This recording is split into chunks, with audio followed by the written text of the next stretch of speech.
আপনি অনেকবার রাতে ঘুমানোর আগে নিজেকে প্রমিস করেছেন যে আগামীকাল সকাল ৫টার সময় আমি ঘুম থেকে উঠে পড়ব, এরপরে এক্সারসাইজ করব।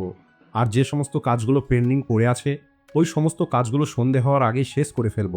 আর এর জন্য আমরা একটি পারফেক্ট টাইম টেবিল তৈরি করে রাখি, আর আমাদের ব্রেনে নিজেকে একটি সুপার হিরোর মতো কাজ করতে দেখি। কিন্তু যখন সকালে অ্যালার্মটা বেজে ওঠে, ওই সমস্ত মোটিভেশন যেন কোথাও হারিয়ে যায়, আর আমরা ৫ মিনিটের জন্য স্নুজ বোতামটা দাবিয়ে দিই। আর ৫ মিনিটটা কখন ২ ঘন্টা হয়ে যায় সেটা বুঝতেই পারি না।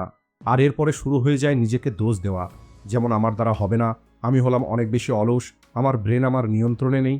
তাহলে ওয়েট, আপনি কি সত্যিই অনেক বেশি অলস, নাকি আপনার ভেতরে এমন কোনো প্রোগ্রাম চলছে যার সম্পর্কে আপনি জানেন না? দেখুন, ধর্মগ্রন্থ থেকে শুরু করে মডার্ন মোটিভেশনাল স্পিকার পর্যন্ত প্রত্যেকেই আমাদেরকে বলে নিজের মনকে নিয়ন্ত্রণে রাখা শিখতে হবে। কিন্তু আমাদের কেউ এটা বলে না আমাদের যে মন, এটা টেকনিক্যালি কাজ কিভাবে করে। দেখুন, যদি আপনি এটা না জানেন একটি গাড়ির ইঞ্জিন কিভাবে কাজ করে, তাহলে আপনি কখনোই মেকানিক হতে পারবেন না। একইভাবে যদি আপনি আপনার ব্রেনের অপারেটিং সিস্টেম সম্পর্কে না জানেন, তার কাজ করা পদ্ধতি না জানেন, তাহলে আপনিও কখনো আপনার ব্রেনকে কন্ট্রোল করতে পারবেন না। আর এই কারণেই আজকের এই ভিডিওতে আমি আপনাদের কেবলমাত্র উপরে উপরে কথা বলবো না, বরং আমি কথা বলবো পিওর সায়েন্স এবং এভলিউশন সম্পর্কে।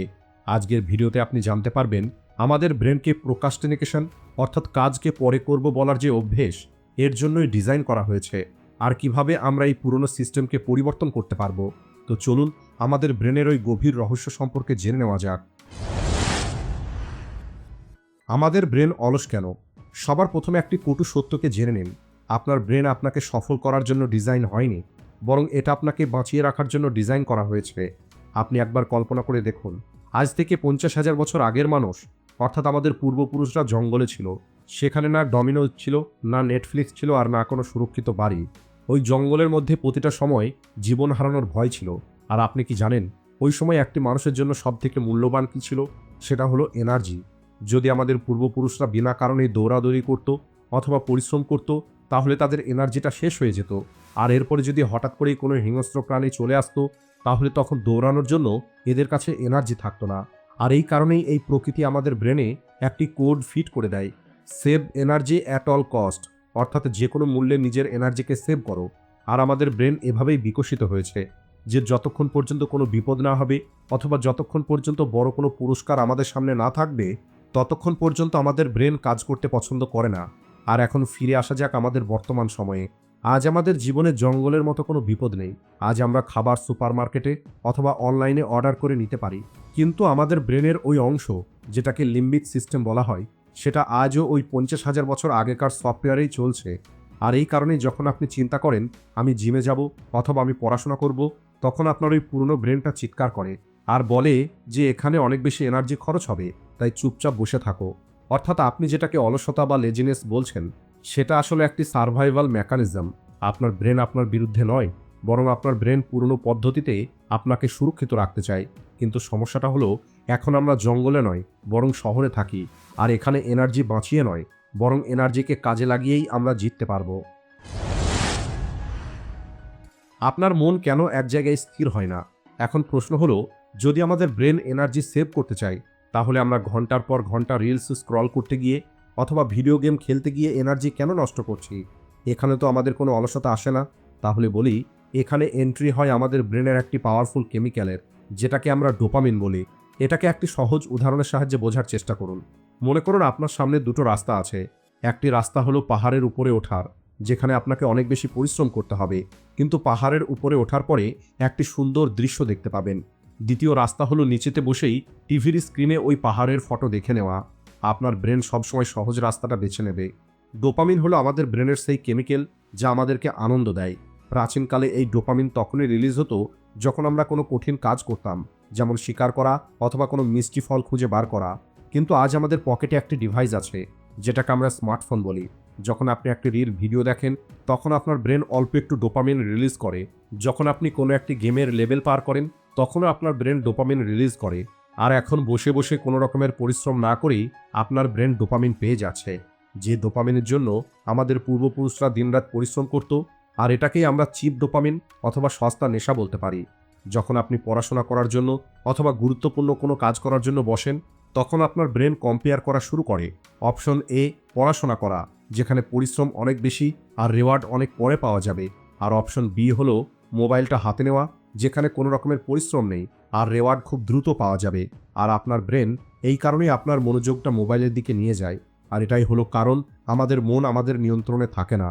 আমাদের মন কেবলমাত্র সেখানেই যেতে চায় যেখানে আমাদের মন খুব সহজেই ডোপামিন পাবে। ব্রেনের চিন্তাকে আটকানো সম্ভব নয়। অনেক মানুষ আমাকে জিজ্ঞেস করে যে আমরা আমাদের নেগেটিভ চিন্তাগুলোকে কিভাবে আটকাবো, কিভাবে আমরা আমাদের ব্রেনকে খালি করব। তাহলে বলি, এখানে অনেক বড় একটি ভুল ধারণা আছে। আপনি আপনার ব্রেনকে কখনোই আটকাতে পারবেন না। যদি আমি এখনই আপনাকে বলি আগামী 10 সেকেন্ড পর্যন্ত একটি সাদা বানর সম্পর্কে চিন্তা করবেন না, কি হলো? আপনার ব্রেনে সবার আগে ওই সাদা বানরের ছবিটাই এসেছে। আমাদের ব্রেনের কাজই হলো চিন্তা তৈরি করা। যেমন আমাদের হৃৎপিণ্ডের কাজ হলো স্পন্দন করা। আপনি আপনার হৃৎপিণ্ডকে স্পন্দন করা থেকে আটকাতে পারবেন না, কিন্তু আপনি আপনার নিঃশ্বাসকে নিয়ন্ত্রণ করে স্পন্দনকে নিয়ন্ত্রণ করতে পারেন। একইভাবে আপনি আপনার ব্রেনে আসা চিন্তাগুলোকে আটকাতে পারবেন না, কিন্তু আপনি এটা বেছে নিতে পারবেন যে কোন চিন্তার উপরে আপনাকে অ্যাকশন নিতে হবে আর কোন চিন্তাটাকে ইগনোর করতে হবে। চলুন এটাকে একটি ইন্টারেস্টিং এক্সাম্পলের সাহায্যে বোঝার চেষ্টা করি। কল্পনা করুন আপনার ব্রেনটা হলো একটি হাইওয়ে, আর আপনার চিন্তাগুলো হলো ওই হাইওয়েতে চলা গাড়ি। ওই গাড়িগুলোর মধ্যে কিছু গাড়ি ভালো অর্থাৎ পজিটিভ থট, আর কিছু গাড়ি হলো ভাঙাচোরা অর্থাৎ নেগেটিভ থট। কিছু গাড়ি অনেক বেশি ফাস্ট, যেটা হলো এনজাইটি। আর সমস্যাটা তখনই হয় যখন আপনি ট্রাফিক পুলিশ হয়ে ওই রাস্তার মাঝে দাঁড়িয়ে পড়েন আর প্রতিটা গাড়িকে আটকানোর চেষ্টা করেন। তাহলে কি হবে? অ্যাক্সিডেন্ট হয়ে যাবে আর আপনি মরে যাবেন। মাইন্ড কন্ট্রোল করার জন্য আপনাকে ওই রাস্তার মাঝে নয়, বরং ফুটপাতে দাঁড়িয়ে ওই গাড়িগুলোকে কেবলমাত্র দেখতে হবে। যখন আপনার মধ্যে রাগ আসবে অথবা আপনার মধ্যে অলসতা আসবে, তখন আপনি এটা চিন্তা করবেন, এখন আমার ব্রেনের হাইওয়েতে অলসতার বাসটা যাচ্ছে, ঠিক আছে এই বাসটাকে চলে যেতে দিই, আমি এই বাসে বসবো না।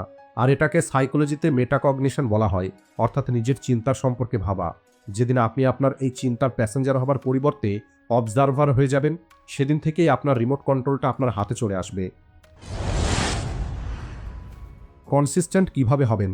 দেখুন, এখন আমরা সমস্যাটা জেনে গেছি, আর এখন এটাকে ঠিক কিভাবে করা যাবে, প্রোক্রাস্টিনেশনকে কিভাবে দূর করা যাবে, এর জন্য 3টে বৈজ্ঞানিক পদ্ধতি আছে। নাম্বার 1, দ্য ফ্রিকশন রুল, অর্থাৎ ঘর্ষণের নিয়ম। ফিজিক্সে এই ঘর্ষণ যে কোনো জিনিসের গতিকে কম করে দেয়, আর আমাদের এই নিয়মটাকে অ্যাপ্লাই করতে হবে। এখন আপনি এটা জেনে গেছেন আপনার ব্রেন হলো অলস, তাহলে আপনি এই সুযোগটাকে ব্যবহার করুন। যে কাজটা আপনি করতে চান, যেমন পড়াশোনা, এক্সারসাইজ, এর মাঝের ফ্রিকশনটাকে কম করে দিন। আর যে কাজগুলো আপনি ছেড়ে দিতে চান, যেমন মোবাইল, জাঙ্ক ফুড, এর মাঝের ফ্রিকশনটাকে বাড়িয়ে দিন।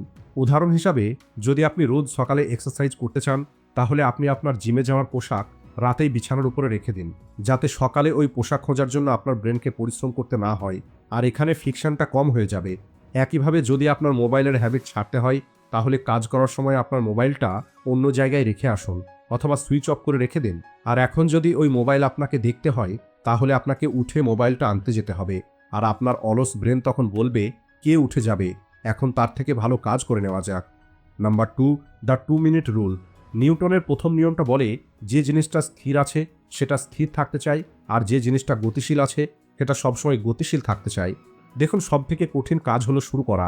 যখন আমরা ভাবি যে আমাকে 3 ঘন্টা পড়তে হবে, তখন আমাদের ব্রেনের অনেক পেন ফিল হয় আর আমাদের ব্রেন ভয় পেয়ে যায়। তাই আপনি আপনার ব্রেনকে বলুন, আমি 3 ঘন্টা পড়ব না, আমি কেবলমাত্র 2 মিনিট পড়ব। আর 2 মিনিট কারোর জন্যই কঠিন নয়, কিন্তু যখন আপনি এই 2 মিনিটের জন্য বসবেন, তখন আপনি স্থির অবস্থা থেকে গতিশীল অবস্থায় চলে আসবেন। আর যখন একবার গাড়ি স্টার্ট হয়ে যাবে, তখন ওই গাড়ি চালানোটা আরও সহজ হয়ে যাবে। আর 90% সম্ভাবনা থাকবে যে আপনি 2 মিনিটের পরে কখনোই দাঁড়িয়ে পড়বেন না। Number 3, identity shift. আমরা বলি আমি সিগারেট ছেড়ে দেওয়ার চেষ্টা করছি, অথবা আমি সকালে ঘুম থেকে ওঠার চেষ্টা করছি। যখন আপনি বলেন যে আমি চেষ্টা করছি, তখন আপনি আপনার ব্রেনকে বলছেন আমি আসলে তো অলস, আমি কেবলমাত্র অ্যাক্টিং করছি। তাই আপনাকে আপনার আইডেন্টিটি পরিবর্তন করতে হবে। আপনি এটা বলবেন না যে আমি পড়ার চেষ্টা করছি, বরং আপনি এটা বলুন আমি হলাম একটি স্টুডেন্ট, আর স্টুডেন্টের কাজই হলো পড়া। আপনি এটা বলবেন না আমি দৌড়ানোর চেষ্টা করছি, বরং আপনি বলুন আমি হলাম একটি অ্যাথলেট, আর আমার কাজই হলো দৌড়ানো। দেখুন, একটি মানুষ সবসময় তার পরিচয় হিসাবেই কাজ করে। যদি আপনি নিজেকে একটি ডিসিপ্লিন মানুষ মনে করেন, তাহলে আপনার ব্রেন ঠিক তেমনই সিদ্ধান্ত নেওয়া শুরু করবে। আর সবশেষে আপনাদেরকে এটা বুঝতে হবে, এই যুদ্ধটা আমাদের বাইরের কোনো মানুষের সঙ্গে নয়। যে বানরটা আপনার ছাদের উপরে লাফাচ্ছে, ওই বানরটা তার অভ্যেসের গোলাম। যদি তার খিদে পায়, সে খাবার কেড়ে নেবে, রেগে গেলে আক্রমণ করবে। বানরের মধ্যে ওই কনসিয়াসনেস নেই যা ওই বানরটাকে আটকাবে, কিন্তু আপনি হলেন একটি মানুষ। আপনার ব্রেনে প্রিফ্রন্টাল কর্টেক্স আছে, অর্থাৎ ব্রেনের ওই অংশ যেটা আপনাকে কন্ট্রোল করতে পারে।